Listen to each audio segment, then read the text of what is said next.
আজকে আমাদেরকে ফিরে আসতে হবে। কষ্ট লাগে, দুঃখ লাগে। শবে বরাত চলে গেল গত রাত্রি। আজকে একদিকে শবে বরাতের দিবস, অন্যদিকে ইয়াউমুল জুমা। দুটা মোবারক দিন এক হয়েছে। আজকেও টিভি টেলিভিশনে দেখি কিছু মোল্লা মৌলবী এই শবে বরাতের কে নিয়ে সমালোচনা করছে। ওরা বলছে এটা কোরআন হাদিসে নেই। কোরআন হাদিস কি শুধু আপনারাই বলেছেন? আমরা বলি নেই। আমি সবসময় বলি আছে বলা সহজ, নাই বলা কঠিন। যদি আমি একটা এক্সাম্পল দিয়ে বুঝাই, যদি কেউ যদি বলে এই পুকুরে কোনো চিংড়ি মাছ নেই, তাহলে তাকে পুকুরের সমস্ত পানি সেচন করে ফেলতে হবে। পানির ভিতরে কাদার প্রতিটি কণা অনুকণা খুঁজে খুঁজে দেখতে হবে চিংড়ি মাছ আছে কিনা। নাই বললে তাহলে এটা অনেক কষ্টের ব্যাপার। আর যদি আপনি বলেন চিংড়ি মাছ আছে, আপনি একবার জাল মারলেন, একটা চিংড়ি মাছ পেলেন, আপনি পেয়ে গেছেন, আপনি বলতে পারেন এখানে চিংড়ি মাছ আছে। কিন্তু নাই বলতে হলে আপনাকে, হাদিসে নাই বলতে হলে হাদিসের বিশাল আটলান্টিক মহাসাগরের তলা পর্যন্ত আপনাকে চলে যেতে হবে। অতএব আপনি পান নাই তাই নাই বলতে পারেন না। আমি পেয়েছি, আপনি আমার কাছে আসুন, আপনি আমার কাছে আসুন, আমি কোথায় পেলাম, নাই বলবেন না। আবার এখন একটা আলেমদের একটা গোষ্ঠী আছে, এটা লাইলাতুন নিসফ মিন শাবান এই নামে। আরে ভাই, যেই লাউ সেই কদু, যে লাউ সেই কদু। হ্যাঁ, নামাজ তো কোরআন হাদিসে নেই। এখন আপনি যদি বলেন যে নামাজ কোরআন সুন্নাহর মধ্যে নাই, হবে না।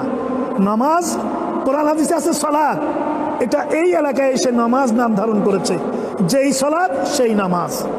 যেই লাইলাতুন নিসফ মিন শাবান সেটাই শবে বরাত, সেটাই লাইলাতুল বরাত। এতটুকু বুঝার যদি মগজ না থাকে, হ্যাঁ, এটা আমি অনুরোধ করব।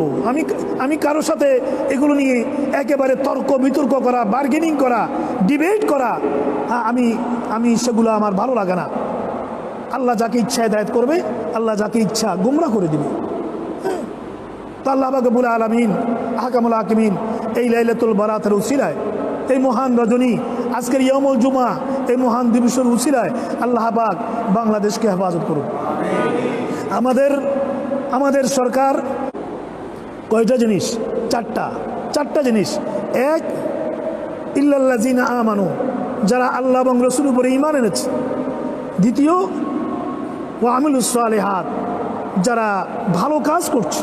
এই ভালো কাজের ভিতরে এভরিথিং আছে।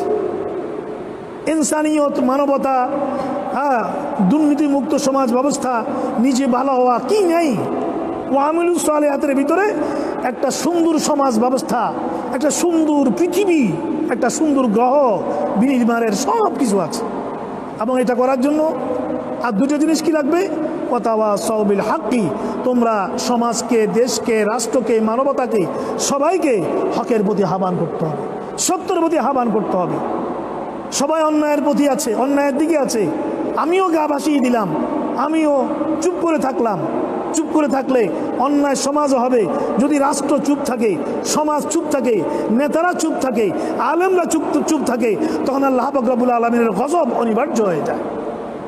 এই জন্য আল্লাহ নবী ইরশাদ করেছেন, মান রাআ মিনকুম মুনকারান ফালইয়ুগাইয়িরহু বিয়াদিহি।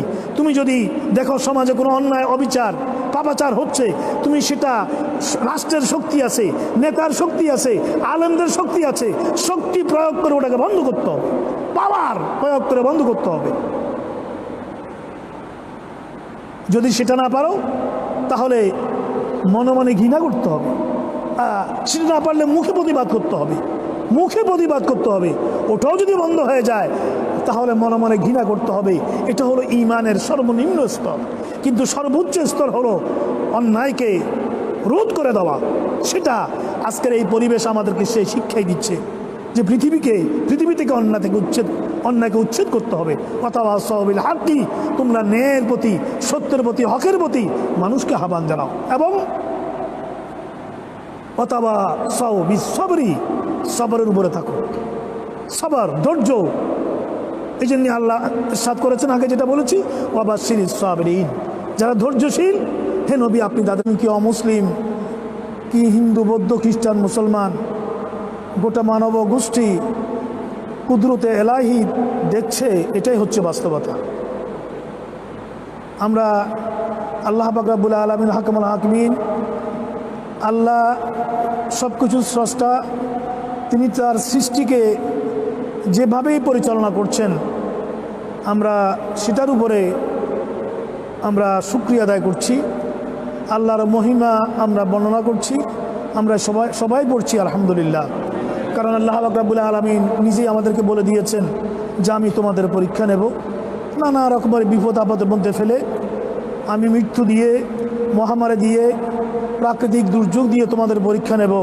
তবে ওয়াবাশশিরিস সাবিরিন আল্লাযীনা ইযা আসাবাতহুম মুসিবাহ ক্বালু, ওদের জন্য এই শুভ সংবাদ হে নবী, তাদেরকে আপনি শুভ সংবাদ দিয়ে দিন যারা এই কঠিন অবস্থার মধ্যে পড়ে, মুসিবতে পড়ে, ক্বালু, যারা এই দোয়াটা পড়বে।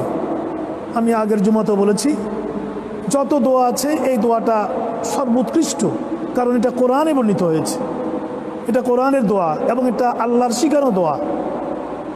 আল্লাহ রাব্বুল আলামিন ফরমাচ্ছেন এই মুসিবতে পড়ে ওরা বলবে, ক্বালু, তারা শুধু এটাই বলবে, ইন্না লিল্লাহি ওয়া ইন্না ইলাইহি রাজিউন। আমরা বলি সবাই ইন্না লিল্লাহি ওয়া ইন্না ইলাইহি রাজিউন, ইন্না লিল্লাহি ওয়া ইন্না ইলাইহি রাজিউন। আমরা আল্লাহর জন্য এবং আল্লাহর দিকে আমরা প্রত্যাবর্তিত হব। আল্লাহ পাক আল্লাহর বান্দাদেরকে যেভাবে রাখতে চান আমরা এটার উপরে রাজি খুশি আছি আলহামদুলিল্লাহ।